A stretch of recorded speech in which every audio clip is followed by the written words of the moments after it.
Confession. Only part of Ian's frame could be seen as the mist intensified. There were a few under-the-breath laughs and some chuckles, but a few were smarter than that. "And what do you mean by that?" Dr. Rainger interjected. "Am I to believe that you have some sort of scheme somewhere in that maze of a mind?" "A scheme? What are those?" "All I'm saying is I know something that you don't. Did you know that I have a friend? Not just Daniel, but a much bigger friend." Daniel's mind went to the others he met before. Where had they gone? He never got a good answer from Ian. "You mean the others?" "I guess there were rats like the rest of us. Where did they go?" "Others?" Rainger looked nervously between his two subjects. Only then did it dawn on everyone there that Ian was right. There was something that he didn't know. "What are you talking about? There aren't any others. Everyone in the Celestial is here right now. There are no other subjects." "That's not true. There are several others here. I've met them when I first arrived." He started to continue, but noticed the oblivious stares from not only Rainger but Echo as well. "Look, I'm not crazy. I'm not like him. People here like us were wearing these stupid white jumpsuits and everything." The mist continued to grow, but even still, he could tell that everything he was saying was foreign to them. Ian shook his head and began to whisper, "It's no use, Daniel. They're not like us. They're not chosen. They can't see." At that moment, one of the soldiers shrieked and vanished into the mist. Without hesitation, the armed men fired their weapons in the direction their companion was last seen. But they saw nothing, and they heard nothing. They frantically began looking for who or whatever was among them. Daniel crawled to the ground, hoping that would offer some measure of protection. Echo joined him. Apparently, the suit men who held her captive had more pressing things to worry about. An unearthly quiet followed once more by a shriek, then gone. Daniel could see the suit men's feet yanked upwards, followed by a scream, and then nothing, a shrill cry then. Silence. Gasping for breath, Daniel still managed to whisper to Echo, "Do you hear anything?" Rising to a crouch, Echo surveyed their surroundings. The mist had begun to dissipate, so perhaps it would be possible to make out who their foe was. What she found, however, made her smirk. "No, I don't hear anything, but I do see something." Just a few feet away, who also clung to the ground, was Dr. Rainger, who lay shriveling with a contorted face. When he met her gaze and could see her smile, he frowned. "You okay, Doctor? You look a little tired." He mumbled a few choice words before returning to his feet. He dusted off his suit and fixed his tie before withdrawing a pistol from his jacket. "What good is that going to do you? It didn't seem to help any of your underlings." "You're still here? Or did you forget you are subordinate to me?" Dr. Rainger held up the pistol as he adjusted his glasses. Gaps in the mist gave him only glimpses of their surroundings. "I think this will do well enough for him." 2 shots sprang from the gun's barrel. They found themselves in the white jumpsuit standing before them. Without Subject 1, this should all be over. "You killed him?" Echo protested as she and Daniel both raised back to their feet. "But the experiment? It is useless if I'm not alive to observe the actual event." He sighed, and his view is now on Daniel. For several long moments, he was quiet. Such a waste. If only you had not hesitated, Daniel. I suppose I don't have any use for you anymore. His hand raised, his gun drawn once again. He expected some level of fear, but not this level of shock. Daniel's gaze wasn't even focused on him, but "Ralph," Daniel whispered. Before Dr. Rainger could comprehend, a pressure gripped around his throat. A gasp of air left his body. He was unable to turn to get a good look at his assailant fully, but he knew by the size that this wasn't Ian. "Raph, it's you?" Daniel repeated. "Who?" was all the doctor could manage to say. The force from the hand holding him in an iron grip grew stronger as he felt himself lifted off the ground. The clearing of the mist revealed half a dozen men, all wearing identical white jumpsuits as Ian and Daniel. However, only one of them contains 2 bullet holes in his chest. with no other sign of injury. "Ralph is my friend, just like Harry and Cliff, and I'm sorry I forget the rest." Ian stepped into the half circle of his cohorts. He was waving his hand over them in front of Dr. Rainger. Rainger, still clutching his one free-hand pistol, Ian eyed it as it tried to find its way pointed in his direction, only to be halted by another of Ian's allies. With almost perfect ease, the men turned the gun away from Ian before prying it away from Rainger. His eyes darted at each face with more confusion than fear. "I suppose you're probably wondering who they are. How did they get in here without your exclusive invite? I could cure your curiosity, but I won't." Rainger's eyes fluttered open and closed until they were too heavy to remain open. After that, the rest of his body went limp. Ralph released his hold, and Dr. Rainger's body folded to the ground. Daniel swallowed hard, and his hands shook even harder. "How? Who are these people?" Echo exclaimed. The others huddled around Ian as if to await another command. He had his eyes locked on Daniel. Only after they made contact did he even notice Echo had said anything. He looked perplexed as he strolled toward them, stepping over Rainger's body. She took a step back, and now regretted drawing more attention to herself. He raised a hand and pointed in her direction. "You're still here? That's something. Hey Danny, why is she still here? I thought she would have been handled like the rest." He scratched his head as he looked around. "Oh, I know. You know what I think, Danny?" Ian said with a smile while slapping himself in the face. "You insane lunatic. What are you going on about? Do you think that this is some sort of game? You just killed all those people." Daniel screamed. However, the smile never left Ian's face. He threw his hands into the air. "What? No, I mean kind of, but not really. It was my friend, or it was our friend if you think about it." He stood close, eyeing the knife still clutched in Daniel's hand. "Is that for me?" he said, pointing at the knife. "You didn't seem to want to use it before, so I wasn't sure. I thought maybe you had stage fright." Ian began to circle Daniel while the other men huddled in a pack. "You don't care if I kill you?" Daniel said while making sure his back was never facing Ian. "Well, I think we're all dead already, remember, just like I said. But I would let you do it anyway because, why not?" "Subject, Ian," Echo started to say, but corrected herself. "I realize you only care about Daniel, but what about the rest of you?" Echo approached the others, who chose not to move at all.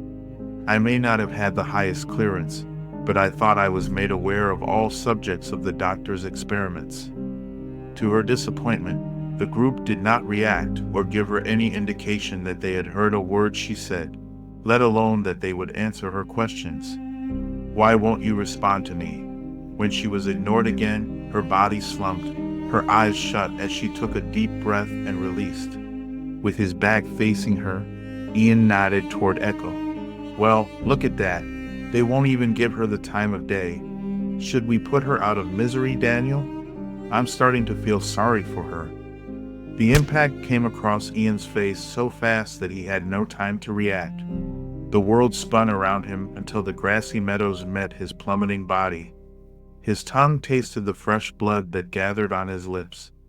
When he glanced upward, he saw Daniel's clenched fist, his knuckles stained with Ian's blood. His eyes were a mix of intensity and tears.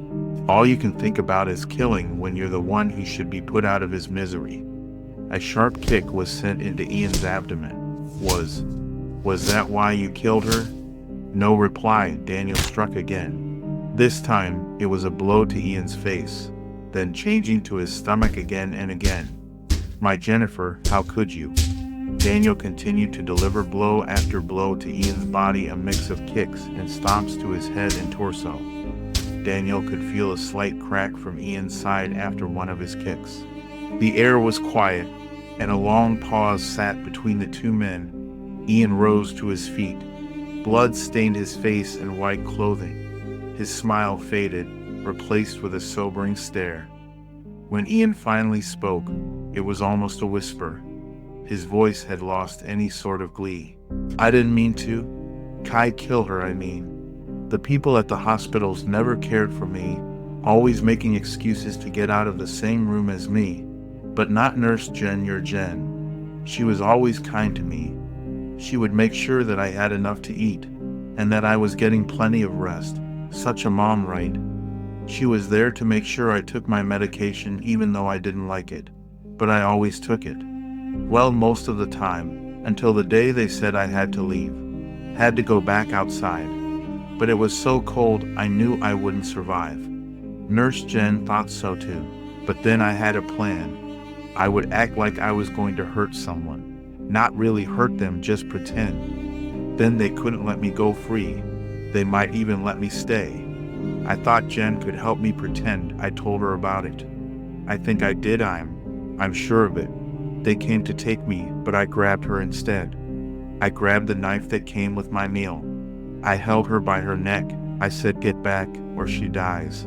Ha, she acted so scared. So scared, I thought maybe so wasn't. I didn't mean to hold her too tight. You have to believe me, I never. She just stopped moving. Then she was on the ground. She never got back up, and it's my fault, isn't it? Daniel could see the scene unfold during his confession, like the vision he had before he could see the events unfold.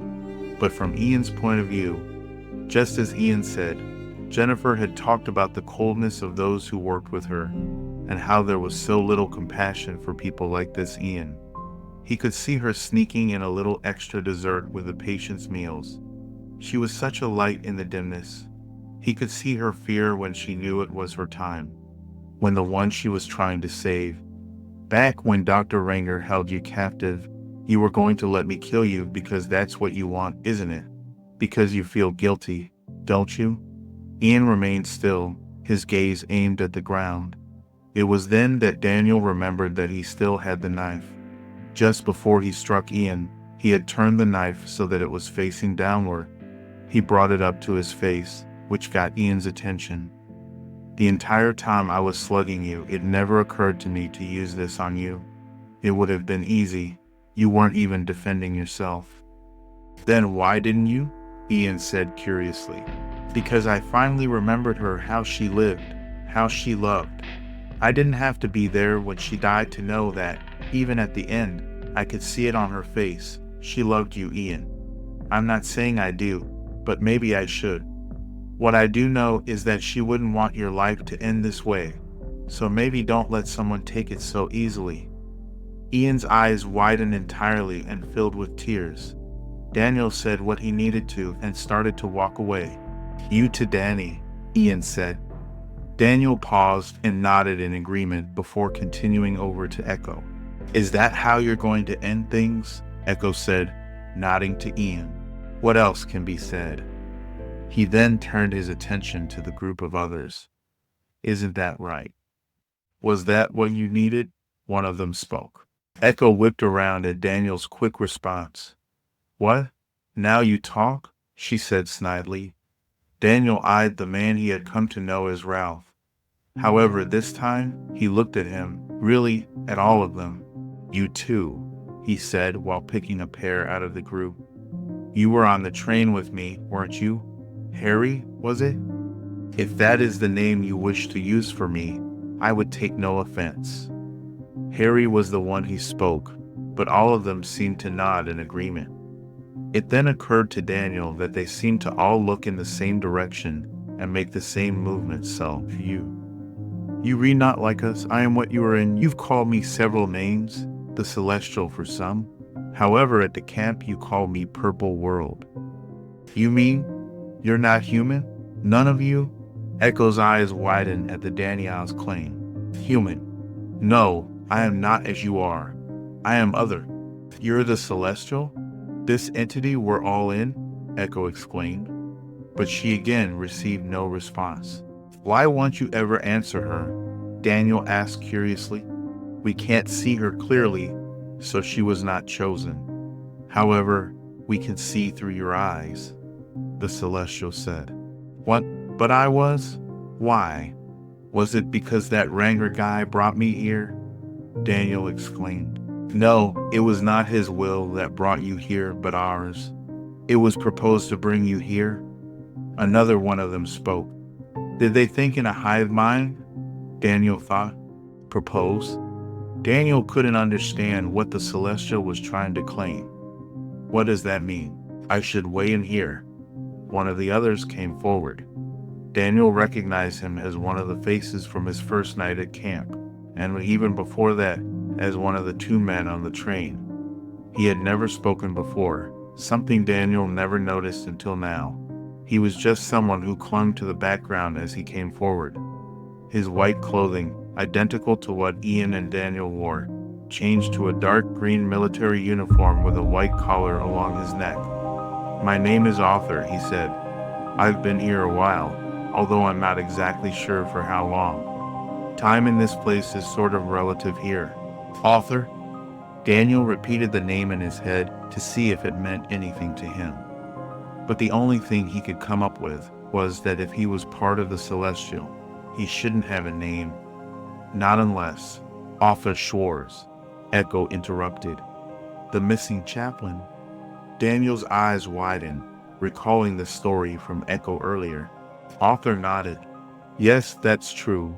I was the first taken. Because of that, this Celestial bonded with me. A lot of its actions are, in part, due to our connection.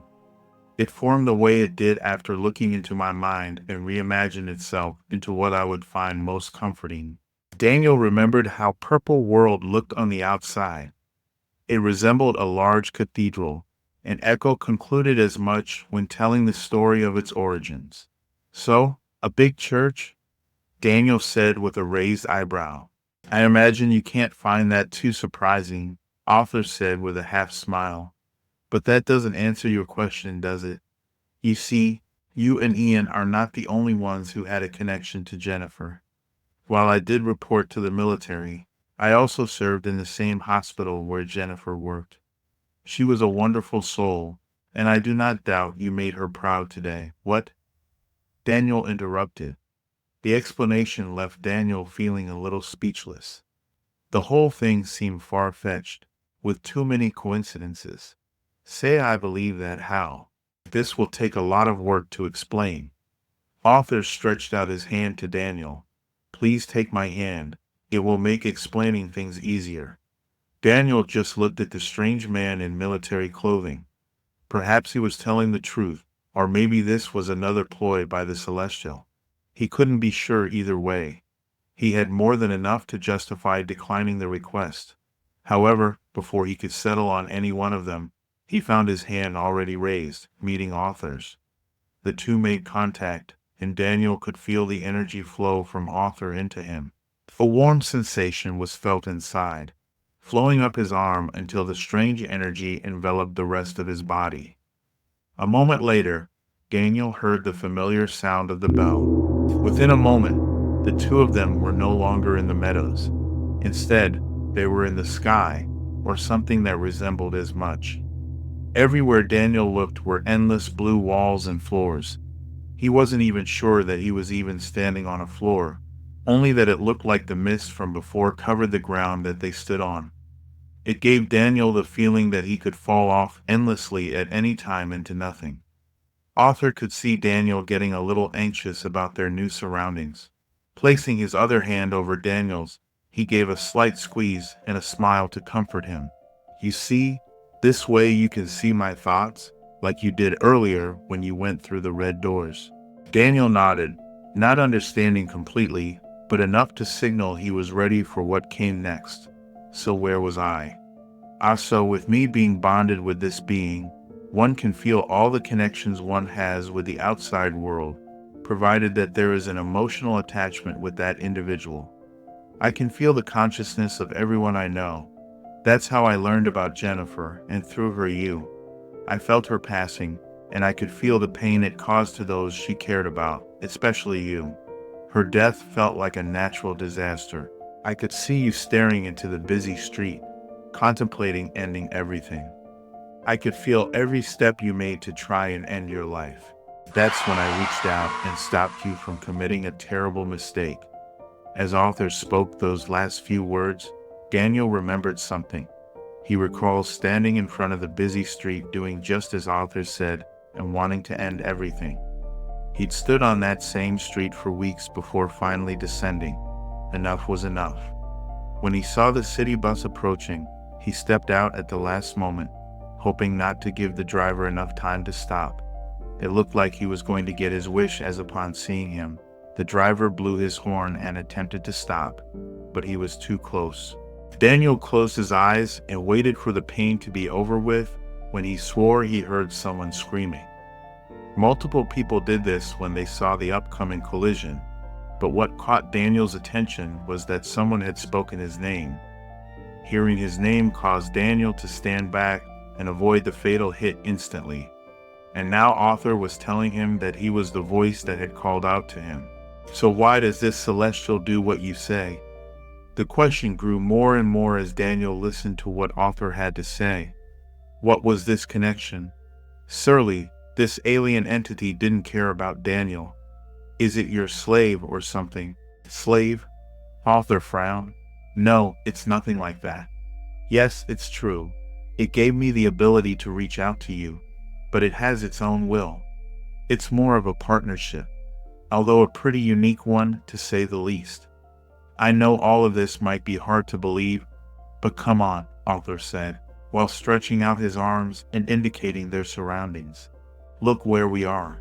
Ironically, as soon as Author had said those words, the two were back at the meadows.